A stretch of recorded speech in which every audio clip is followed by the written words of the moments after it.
बांका से जदयू सांसद सीएम नीतीश की नजर से उतरे और मंच भी नसीब न हुआ। सीएम नीतीश कुमार इन दिनों समृद्धि यात्रा पर हैं। बिहार के अलग अलग जिलों में कई एक योजनाओं का शिलान्यास और उद्घाटन कर रहे हैं। इस दौरान वे अपने पार्टी के नेताओं से मिल रहे हैं, जनता से मिल रहे हैं, कार्यकर्ताओं से मिल रहे हैं और जनसंवाद कर रहे हैं।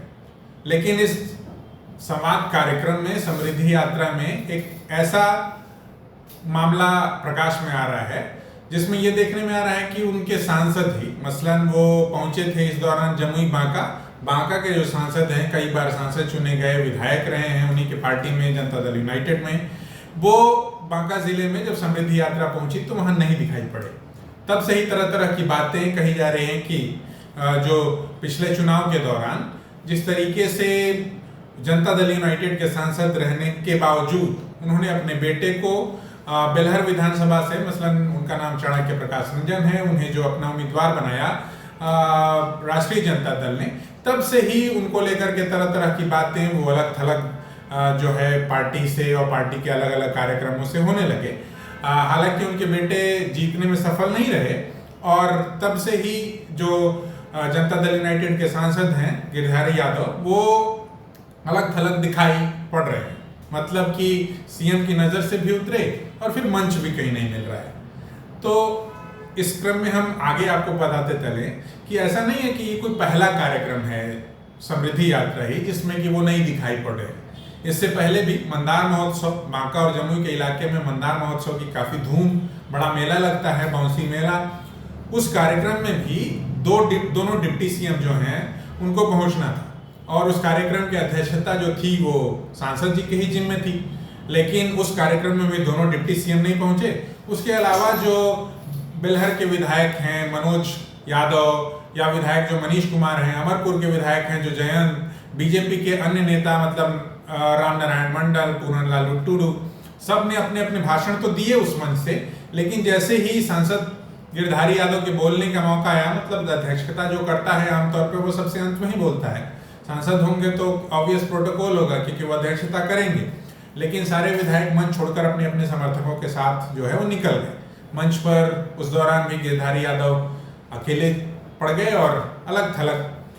तब से ही ऐसी बातें राजनीतिक गलियारों में होने लगी थी कि इधर रहते हुए बेटे को उधर से लड़ाना, मतलब एनडीए में रहते हुए इंडियन अलायंस का उम्मीदवार बनाना, कहीं उनके राजनीतिक करियर पर असर न डाले, उनके लिए भारी न पड़ जाए। इसके साथ ही साथ एसआईआर पर मतदाताओं का पुनरीक्षण का जो कार्यक्रम हुआ था बिहार के भीतर, जिसको लेकर के खासा बवाल मचा था और विपक्ष उसको लेकर के सड़कों पर था, जगह जगह घेराव प्रदर्शन हो रहे थे, बिहार बनता का कॉल ले लिया गया था।